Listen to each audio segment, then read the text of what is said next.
Alright, this is me going in the 8x57 Mauser. Main reason I went into reloading because of these guys. Federal. This box here, 20 cartridges, 170 grain, about 2,200 feet a second. It was $40 plus tax. That's over $2 a round. I'm not used to paying that. I'm used to paying maybe 40 to 50, maybe 60 cents a round when you're buying Tula. You know, with your other common calibers, like what I have, 7.62. Oh, excuse me, hit the camera. I did buy Romanian, 8mm, but it didn't have the, let me show you. You see how that's beveled in the back? It didn't have that. It was just a straight. So my, I noticed it didn't want to chamber correctly. So I was like, instead of paying $40 every time I wanted to shoot 20 rounds, I decided, you know what? Let me do all this. So after research learning, as you can see, I got a lead reloading die with the kit and a couple other accessories that are crucial. After doing this, it costs about 45 cents a round, maybe. And that's because, you know, paying $30 for 100 rounds. This is 150 grain soft point. And let me see if I can get the camera to, if it can focus on mine. Okay, 150 grain soft point. You know, just for hunting, but this were the cheapest I could find per 100 because I'm just using it for plinking / targeting. But it's good always to have more. That's how I'm fond of. But yeah, I'm doing my powder charge.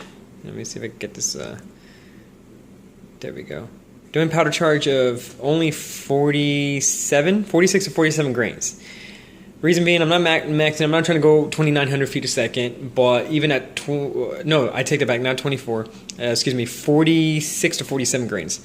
42 is the starting. That gets you over 2,400, and that's already faster than Federal. And after doing measurements and everything, I just wanted to show that Federal, you can kind of hear that shake. They only put 40 grains of powder in here. I mean, they're really just trying to cheap it out. But the thing is, the difference between that and your commercial and doing reloading, you reload it to your exact spec. So I have 46. You can't hear it shake as much. And then you pick your bullet, everything. So for what you needed exactly, you're going to get much more performance already out of it. Much better accuracy, XYZ, all that stuff.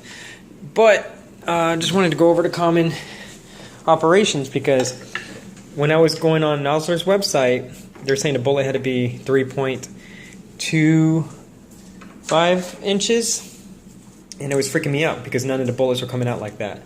So what I come to find out, you know, hopefully the TV doesn't get louder. Let me see if I can get this. Okay, even though I have it loose, my thing is stuck. Okay.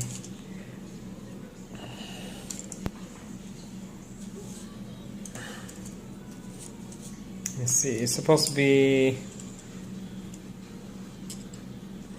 3.25 inches. Yeah, we're in inches. No, I take that back. 3.125 inches. I'm going over the SAMC diagram. 3.25. That's about here. And we'll just go a little. Either way, we'll just go a little less. Okay. And the thing was, even the commercial bullet is just too short of that. That's for a Full Metal Jacket. Okay. And so I went and got the diagram and found out, yes, the max is 3.250, but minimum is 2.8. And when I did my rounds, I did them right at 2.9 because that's still having enough inside the neck of the jacket. And I just re-verified it. And what I'm also doing, I found out I can get 30-ounce casings, resize them using my die, and from there I can actually create 8mm cases and continue rounds because this is all I had saved from the range. As you can see, this is my first batch. Came out pretty good. So let me pause right here and show a quick operation. So first thing first, after you size it, when you go through the sizing die, and right now I don't have the sizing, this is a bullet seating die, but when you size it, it resizes the neck and the whole shell. And as you bring it down, you saw that little piece right there? This will pop out the old primer. Well, how do you load the next primer? Let me show you real quick on that. Alright, just remove that die. And this comes with the kit. You load your primers, and as you bring it up, where this position, this will meet. Let me try to get that focused. And what's going to happen, you're just going to pop it in. Oh, that one didn't come out perfect, but just make sure the primer is sitting. And then, excuse me, what I said before, this doesn't pop it out. This actually puts in a new primer. The deprimer and shaper die will actually pop it out. And as you bring it in,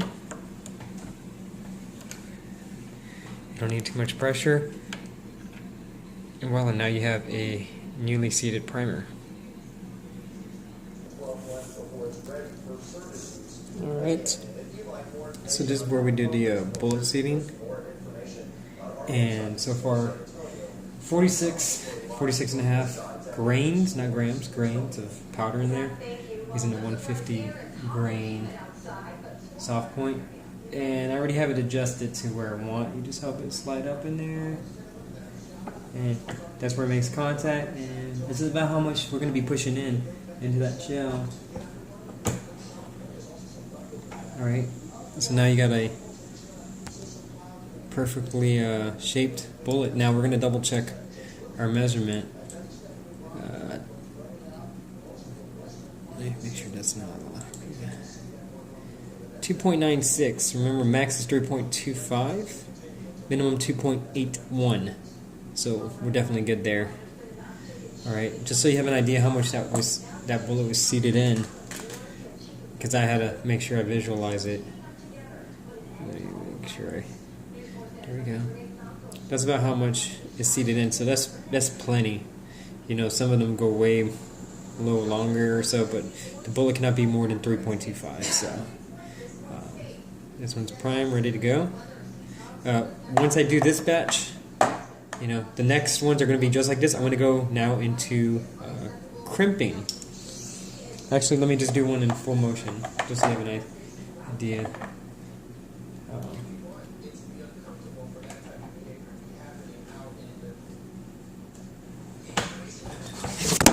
Oops. Sorry about that.